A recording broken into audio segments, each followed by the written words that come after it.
Good morning. Sorry for the late start. I actually thought I was missing this morning, but here I am. Leviticus chapter 20.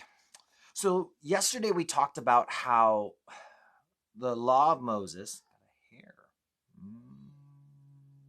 there, okay, I can see now, how the law of Moses, it's worth noting, I believe it's in the Westminster Catechism, it's in some catechism or whatnot, where they talked about the law being moral, ceremonial, and judicial.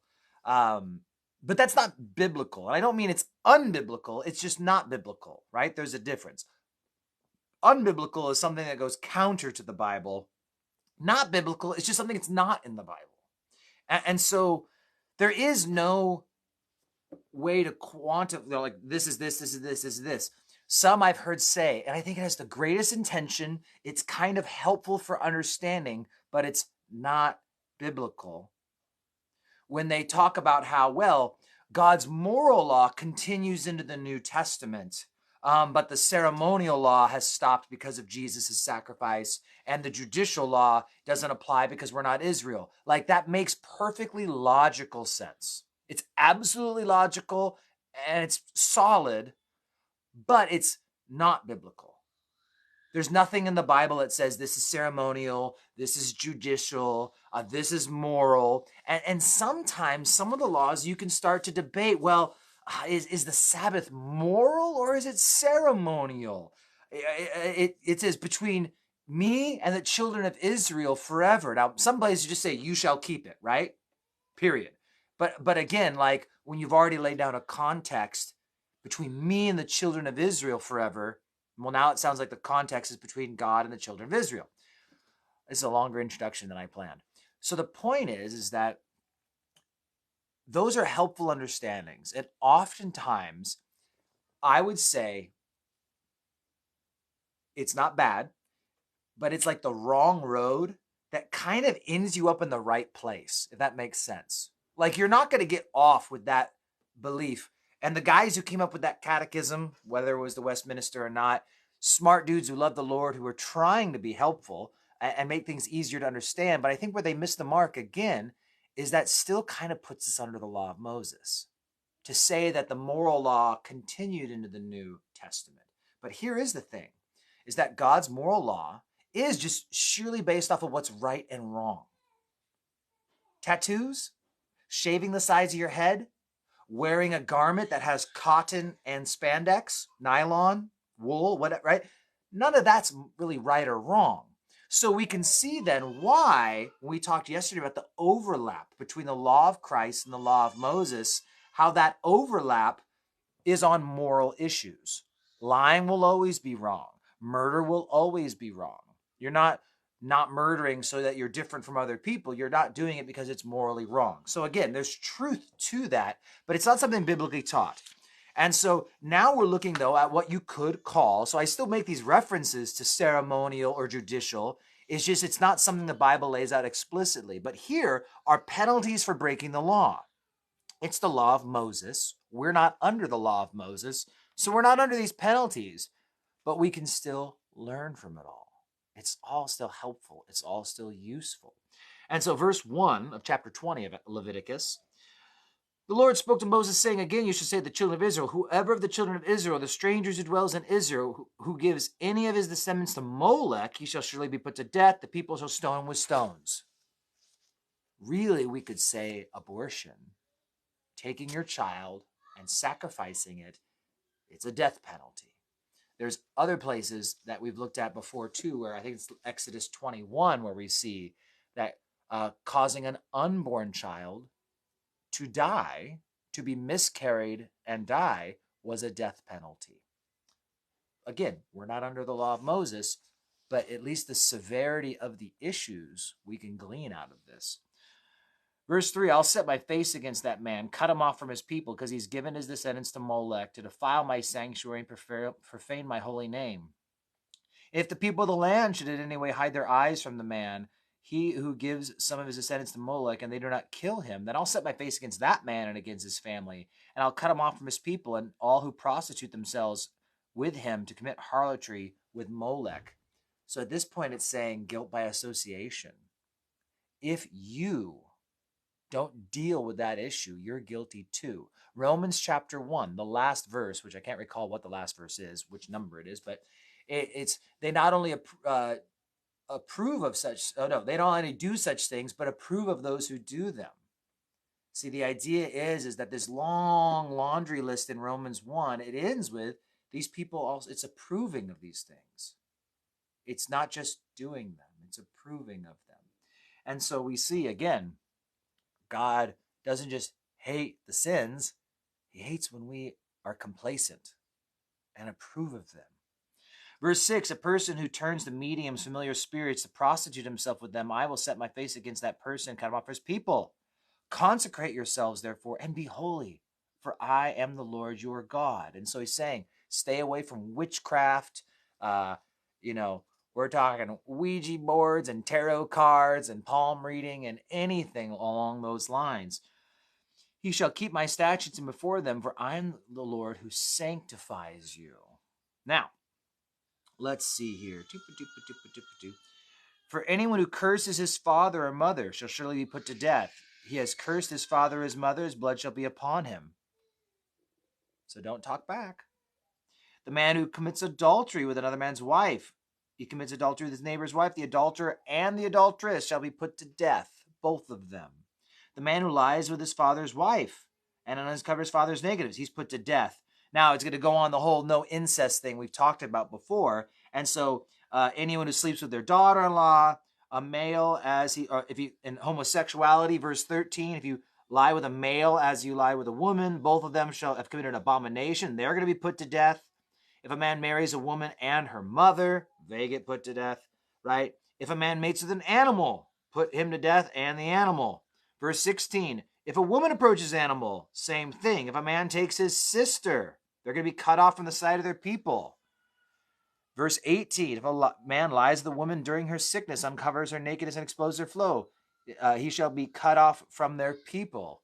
So again, this is about the sanctity of blood, not having sex during menstruation. You shall not uncover the nakedness of your mother's sister, so your aunt. If a man lies with his uncle's wife, his aunt. If a man takes his brother's wife.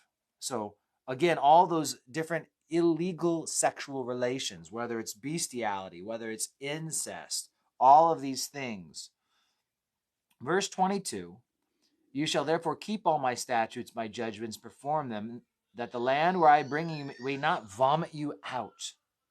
You shall not walk in the statutes of the nation which I am casting out before you, for they commit all these things, and therefore I abhor them. But I have said to you, you shall not inherit the land. You shall inherit the land. I will give it to you to possess, a land flowing of milk and honey. I am the Lord your God, who separated you from all peoples. Verse 25, you shall therefore distinguish between clean and unclean, unclean and clean birds. You shall not make for yourselves abominable by beast or by bird or by any living thing that creeps on the ground, which I have separated you from you as unclean. You shall be holy to me, for I, the Lord, am holy, and have separated you from the peoples that you should be mine. And then it kind of concludes one more time. A man or woman who has a medium or unfamiliar for familiar spirits shall surely be put to death. They shall stone them with stones. Their blood shall be upon them. I didn't have verse 26 highlighted. I'm just going to get that. I like that. You shall be holy to me, for I, the Lord, am holy, and have separated you from the peoples, that you should be mine. And that's kind of the emphasis of this all. All of these things were to separate them from the way the world did things. He says, you shall distinguish all these things, because you're supposed to be different. You shall not walk, verse 23, in the statutes of the nations which I am casting out before you, for they commit all these things, and therefore I abhor them. This is where we read in Romans chapter 12, right? That we're supposed to be living sacrifices. And in verse 2, he says, do not be conformed to this world, but be transformed by the renewing of your mind, that you may prove what is the good and acceptable and perfect will of God. And see, that's the idea. The world does it this way, but God wants us to be different from the world. And it doesn't matter what everyone else does. We're called to be different. We're called to be holy. It says, I'm the God who separated you. That's that word sanctified, to separate, to sanctify, to set apart. The best illustration that maybe some of the younger generation doesn't understand, but is the fine china. My parents had silverware, and the silverware, I think we used it like twice my whole life, maybe. I don't know. Maybe we used it more than twice, a dozen times. But it was special. And so it only came out for a special occasion. It was a pain. You had to clean it and polish it. But that's the thing, was that it was set aside.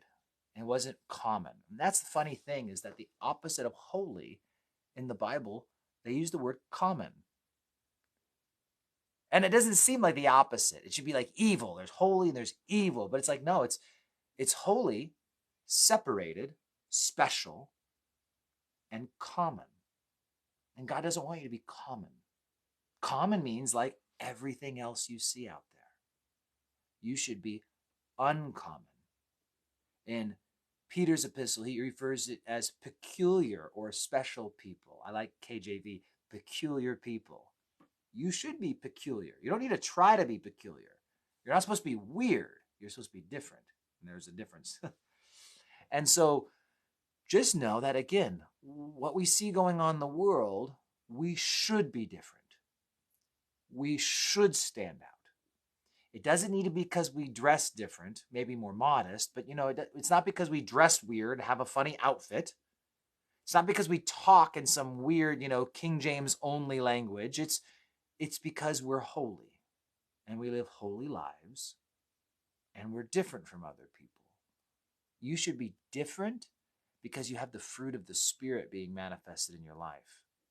You should have love, joy, peace, and long-suffering, and kindness, and goodness, and faithfulness, and gentleness, and self-control. Don't you think if you had all those things abundantly being portrayed in your life, you'd be a lot different from everyone else you know? Sadly, you'd be different than many of the people in the church these days. And it ought not be so. So we should just seek the Lord. You see, we don't need to seek to be different.